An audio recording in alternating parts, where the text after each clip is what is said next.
Bonjour et bienvenue sur ma chaîne YouTube Mille et un crimes. Comme chaque semaine, je vous raconte l'histoire d'un crime qui s'est déroulé à l'étranger. Aujourd'hui, je vous emmène en Italie et je vais vous parler de l'affaire Carole Maltesi, alias Charlotte Angi. C'est le nom de scène d'une jeune actrice de films pour adultes qui a trouvé la mort de façon particulièrement brutale et sordide. Voici son histoire. Charlotte Angi est âgée de 26 ans au moment des faits. Elle est d'origine italo-néerlandaise et vit en Italie, plus précisément en Lombardie, à Brescia. Elle est maman d'un petit garçon de 6 ans et vit séparée de son compagnon, qui lui est resté vivre à Vérone. Elle voit son enfant environ tous les 15 jours. Elle a travaillé comme vendeuse dans une boutique de mode à Milan pendant quelques années. Et puis elle a changé d'orientation et elle a commencé à travailler dans l'industrie du sexe. Et très rapidement, elle a réussi à se faire un nom dans ce métier. Elle était en pleine ascension en 2020. La presse italienne la qualifiant même, je cite, d'étoile montante du porno. Nous sommes donc en octobre 2020 et Charlotte rencontre via Insta un homme, Davide Fontana. C'est un employé de banque de 43 ans, photographe amateur et blogueur culinaire à ses heures perdues. Mais surtout, il est adepte des films X.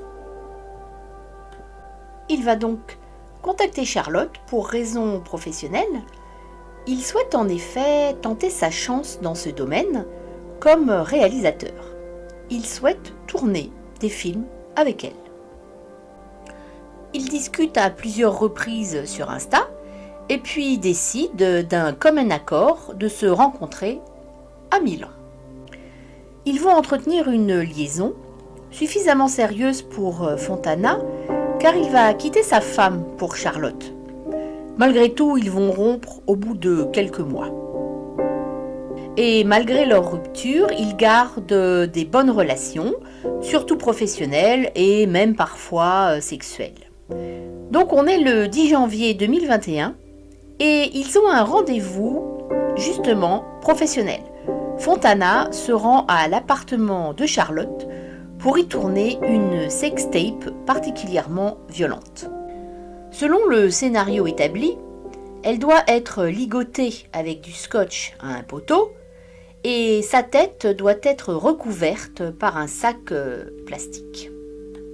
On pense que Charlotte, à ce moment-là, a été consentante pour être ligotée et avoir le sac sur la tête.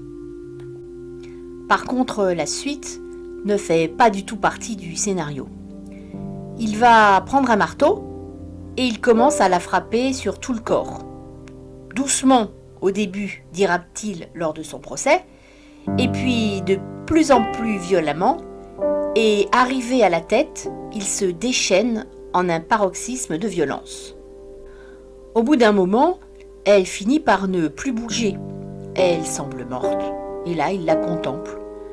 Et sans perdre son sang-froid, il va lui trancher la gorge avec un couteau de cuisine. Il va ainsi la contempler pendant une demi-heure environ et finit par rentrer chez lui. Il réfléchit à la manière dont il va se débarrasser du corps. Un véritable scénario macabre se dessine alors. Au bout de quelques jours, il va retourner à l'appartement de Charlotte. Et là, pendant près de 3 jours, non seulement il la décapite, mais il va découper son corps en 15 morceaux qu'il va placer dans un congélateur qu'il aura spécialement acheté sur Amazon. Les différentes parties du corps sont donc gardées au frais pendant quelques jours. Et puis après un certain temps de réflexion, il va vouloir se débarrasser des différentes parties et il va essayer de les brûler dans un barbecue avec de l'alcool. Bien sûr, la chair, les os ne disparaissent pas comme ça. Les degrés d'un feu de barbecue ne sont pas assez puissants pour faire disparaître un corps et tout réduire en cendres. Avec un sang-froid glacial, Il met les morceaux brûlés dans des sacs poubelles et les ramène tranquillement chez lui.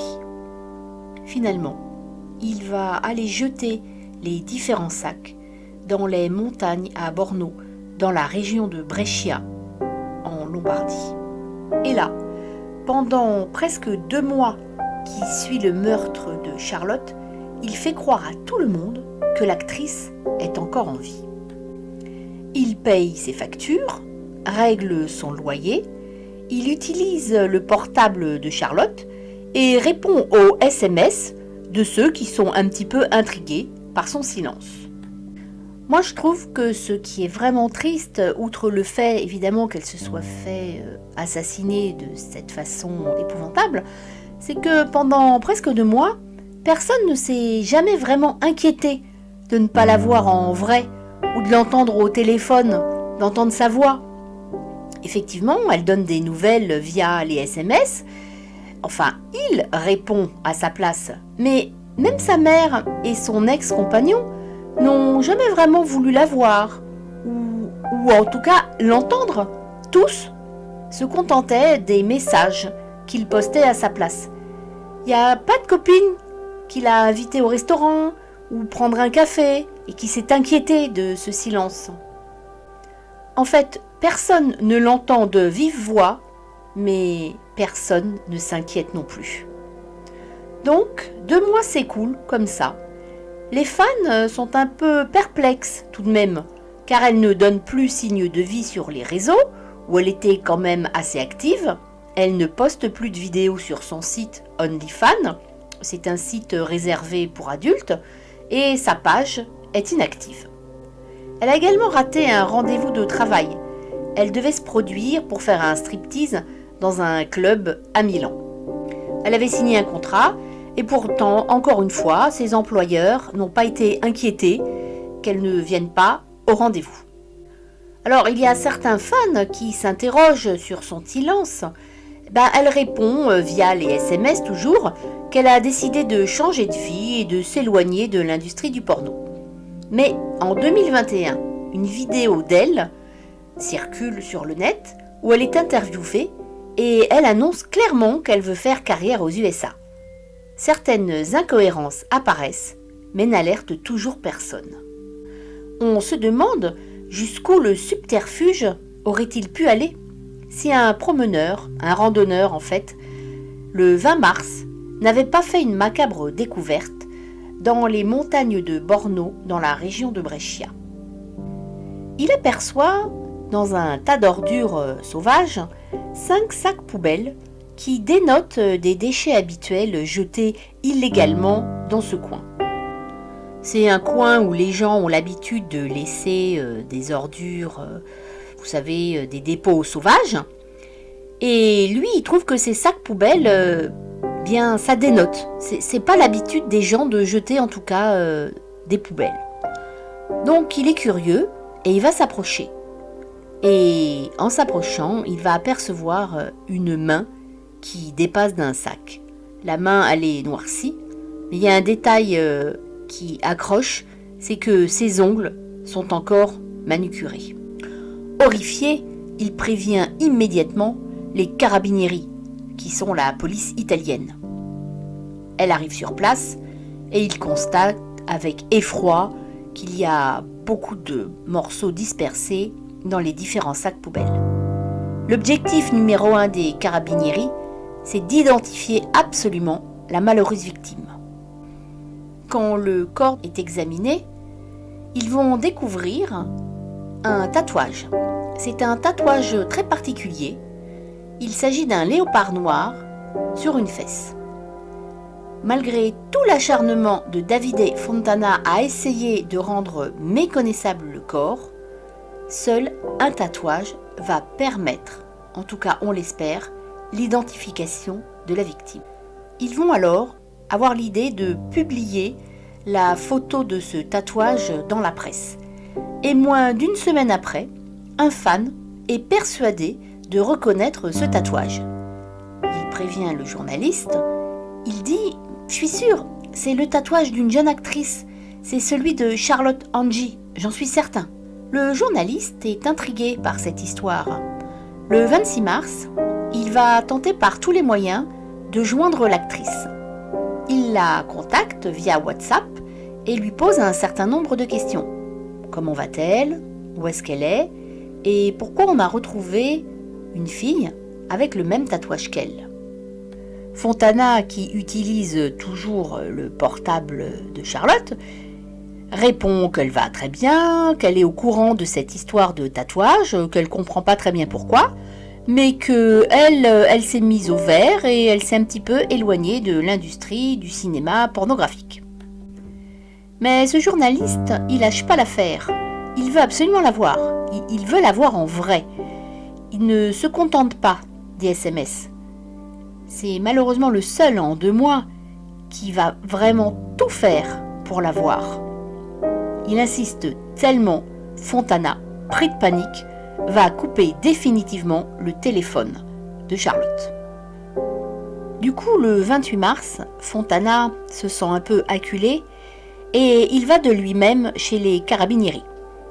Il dit qu'il connaît la victime, que c'est une amie, que c'est une voisine et qu'effectivement, il ne l'a pas vue depuis un certain temps. Au début, il va répondre aux questions des Carabinieri qui veulent avoir des renseignements sur Charlotte. Il va donner certaines informations, mais très vite il s'embrouille. Il donne des versions contradictoires. Bref, les Carabinieri le suspectent très rapidement et il finit par avouer le meurtre. Il est tout de suite arrêté et inculpé d'homicide, destruction et dissimulation d'un corps humain. Son procès s'ouvre le 28 novembre 2021. Lui dit ne pas comprendre son, voire ses gestes qu'il regrette et qu'il mérite d'être puni. Mais en tout cas, que rien n'était prémédité. Tout au long du procès, les jurés et les avocats cherchent à comprendre ce qui a pu déclencher cette crise de folie meurtrière. On apprend, au cours du procès, que Charlotte avait reçu le matin même un coup de fil de son ex-compagnon et qu'ils avaient décidé d'un commun accord qu'elle se rapprocherait de son fils. Elle allait quitter Brescia et aller s'installer à Vérone. Comme ça, elle verrait plus souvent son fils.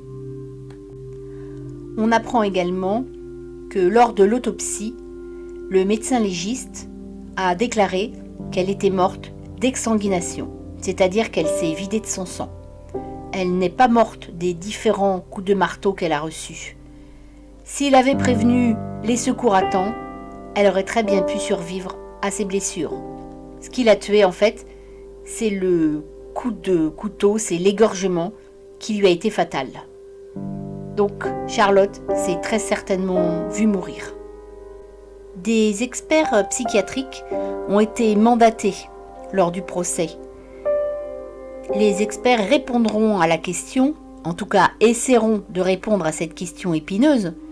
Y a-t-il eu préméditation? Ou était-ce une crise de folie meurtrière imprévue?